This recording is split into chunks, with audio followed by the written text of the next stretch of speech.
जय हिंद दोस्तों, मैं आशीष बड़ला स्वागत करता हूं आपके अपने YouTube प्लेटफॉर्म पे। एक बहुत ज़्यादा न्यूज़ में चलती रहती है स्प्रिंग ऑफ पर्ल्स की थ्योरी क्या होती है, जिसे हम बोलते हैं मोतियों के धागे या मोतियों की माला आप बोल सकते हो।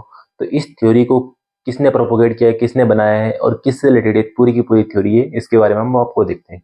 ये पूरा का पूरा जो मैप है, ये इंडिया का मैप है और इधर साइड को आपको बोल सकते हो आप साउथ ईस्ट एशिया है, इधर साइड को ये अफ्रीका है और ये आपका central Asia gulf country, central Asia इधर हो गया, ये गल्फ कंट्री हो गया, ये आपका पाकिस्तान हो गया, इधर साइड चाइना हो गया।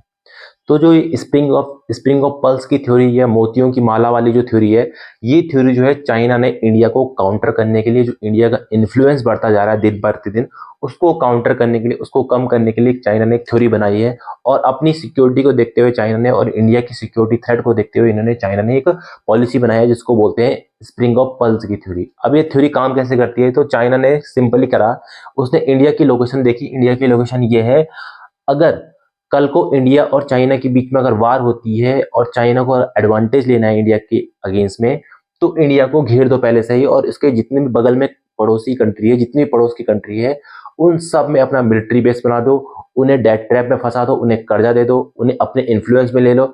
उसके बाद अगर कल को हमें लड़ाई करनी पड़ी, ये चाइना की तरफ से बोल रहा हूँ मैं, अगर कल को चाइना को इंडिया से लड़ाई करनी पड़ी, तो ये जितने भी कंट्री है, नेबरिंग कंट्री है, ये सारी की सारी किसकी साथ देगी, चाइना के साथ देगी। और अगर कल को इंडिया चाइना को अपनी आर्मी इन जगहों पर डिप्लॉय करनी पड़ी, तो चाइना अपनी आर्मी डिप्लॉय कर सकता है।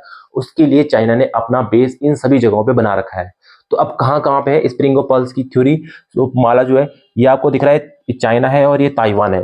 तो ये साउथ चाइना सी है पूरा का पूरा, यहाँ से पूरी की पूरी माला जो स्टार्ट होती है, यहाँ से स्टार्ट होती है। उसके बाद सबसे पहले ये कंबोडिया है।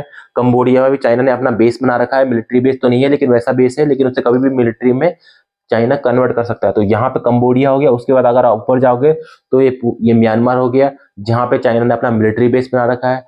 आपको पता है म्यांमार में मतलब मिलिट्री रूल चल रहा है, वहाँ पे कोई डेमोक्रेसी तो नहीं है। जो जितने भी वहाँ पे तख्ता पलट होके मिलिट्री ने वहाँ पे अपना रूल स्टेब्लिश कर लिया है म्यांमार में, जिसे हम पहले बर्मा बोलते थे। इसके जस्ट आप ऊपर जाओगे तो आपको मिलेगा बांग्लादेश। बांग्लादेश में एक पोर्ट है चिटगांव पोर्ट। वो चिटगांव पोर्ट बांग्लादेश ने चाइना को दे रखा है लीज पे काफी सालों के लिए। इस तरह से चिटगांव पोर्ट है। उसके बाद आप यहाँ से अगर यहाँ नीचे आओगे तो यहाँ पे है श्रीलंका। श्रीलंका में आपको पता है यहाँ पे हम्बन टोटा पोर्ट हुआ करता था।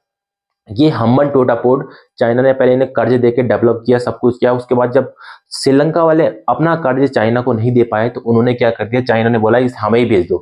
तो चाइना को श्रीलंका ने यहाँ पे एक पोर्ट है हम्बन टोटा पोर्ट, जो 100 साल की लीज पे दे दिया है, 100 सालों के लिए दे दिया है।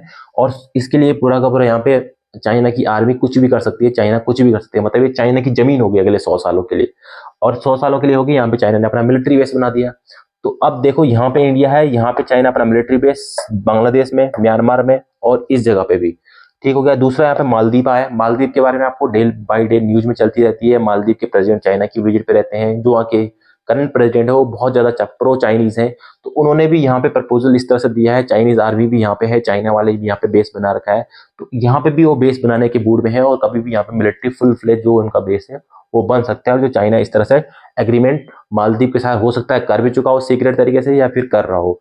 दूसरा, अगर यहाँ से अगर ऊपर जाओगे तो आपको पता है पाकिस्तान तो पूरी की पूरी चाइना की गोद में ही बैठा रहता है। तो ये पूरा का पूरा जो पाकिस्तान है, यहाँ पे एक पोर्ट हुआ वो है ग्वादर पोर्ट, जो चाइना ने कंप्लीटली चाइना की तरफ से डेवलप हुआ है, चाइना की मदद से, चाइना की फंडिंग की तरफ से डेवलप हुआ है, जिसे बोलते हैं ग्वादर पोर्ट, जो कि पाकिस्तान में है। तो यहाँ पे भी चाइना की अपनी मिलिट्री है, अपना हेडक्वार्टर मिलिट्री बेस बना रखा है। तो इस तरह से पूरा का पूरा इंडिया को घेरने के लिए, और इसी को बोलते हैं हम स्प्रिंग ऑफ पल्स। अब ये स्प्रिंग ऑफ पल्स यहीं पे नहीं रुकती, इसकी भी आगे बढ़ती है ये। अगर अब यहाँ से जाओ, ओमान मिलता है। ओमान में भी चाइना ने अपना बेस बना रखा है, मिलिट्री बेस बना रखा है। उसके बाद आप यहाँ पे जाओ डिजिबूती। डिजिबूती में भी चाइना ने अपना मिलिट्री बेस बना रखा है, मतलब इनकी अपनी मिलिट्री के आर्मी के सोल्जर यहाँ पे तैनात हैं। जैसे हम बोलते हैं ना, हमारी सोल्जर बॉर्डर पे तैनात है, कारगिल पे तैनात है, यहाँ पे तैनात है। हम इसलिए तैनात करते हैं अपने सोल्जर को वहाँ पे, ताकि हमें वहां से खतरा रहता है। इसलिए इन्होंने यहाँ पे अपनी जमीन लेके अपनी आर्मी खड़ी कर रखी है।